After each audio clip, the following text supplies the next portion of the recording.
खुलुमबाय आंनि मुलुगनां बड' निउस चेनेल साफ्रोमबो नायगिरि बिथांमोननिसिम गोजोन फुंबिलिनि बयनिसिमबो गाहाम हामलायनाय जासिहरनाय जाबाय। आसा खालामो नोंथांमोनहा गासै मोजाङै दं। बे समाव आं नोंथांमोननि सिगाङाव फुंबिलिनि मोननैसो खौरां लाना फैलायबाय। अन्नानै भिडिअखौ स्किप खालामाजासे जोबजासिम नायलांदो। दिनैनि फुंबिलिनि मोननैसो खौरांफोरा जाबाय। गिबि रादाबाव दं। BPF आरो UPPL नि गेजेराव गावजों गाव जुनारफोर बादि सोंखारिलायदोंमोनब्लाबो नाथाय बिथांमोनहा मैया खौसे जाना आरो मोनसे गोदान जारिमिन सोरजिबाय होनना मिथिनो मोननाय जादों। खौरां मोननाय बादिब्ला बे हाबाफारिखौ एबसुनि दैदेननायाव 13था बर'नि गुबुन गुबुन आफादफोरा खौसे जानानै बरमानि गंसे कलेजाव सावरायलायदों आरो बर' हारिनि खैफोदनि समाव खौसे जादों होनना मिथिनो मोननाय जादों।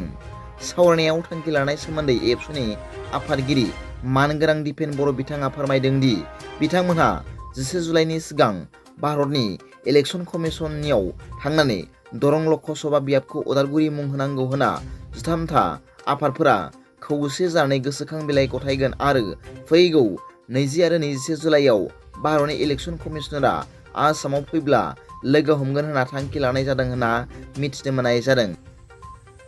नैथि रादाबाव दं। बेंगलाव हिंसायारि जाथायनि उनाव दिनै फिन पन्चायतनि बिसायख'थि जागासिनो दं होनना मिथिनो मोननाय जादों।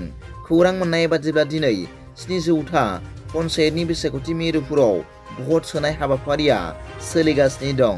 मख'नो गोनांदि बे पन्चायत बिसायख'थिनि हिंसायारि जाथायाव गासै सा 17 सुबुंफोरा जिउ गोमाबाय होनना मिथिनो मोननाय जादों। थामथि रादाबाव दं। आसाम केबिनेटनि बुंथिगिरिनि बाख्नायथाव हाबा मावनायखौ बर' रायजो राजाफोरा बयबो बाख्नायदों।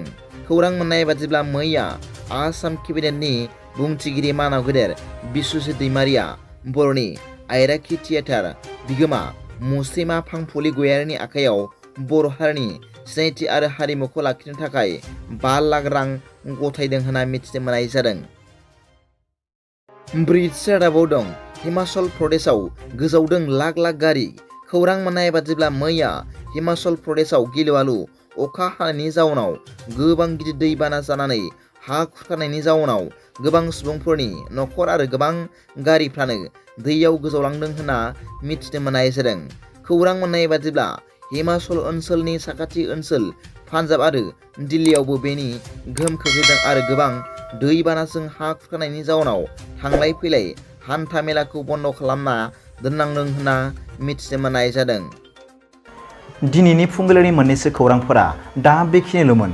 भिडिअखौ मोजां मोनदोंब्ला आंनि बे मुलुगनां बड' निउस चेनेलखौ अन्नानै साबस्क्राइब खालाम आरो बेल आइकनआवबो थुनानै ला, जाहाथे आं गोदान निउस आपडेट लानानै फैब्ला नोंथांनियाव सिगांग्रो नटिफिकेसन सौहैयो। दा बेलासिनि रादाबाव नोंथांमोनखौ आंनि बे चेनेलाव गासैखौबो बरायहरनाय जाबाय। गोजोन्थों। एसेनोसै। जै बर' हारिनि जै।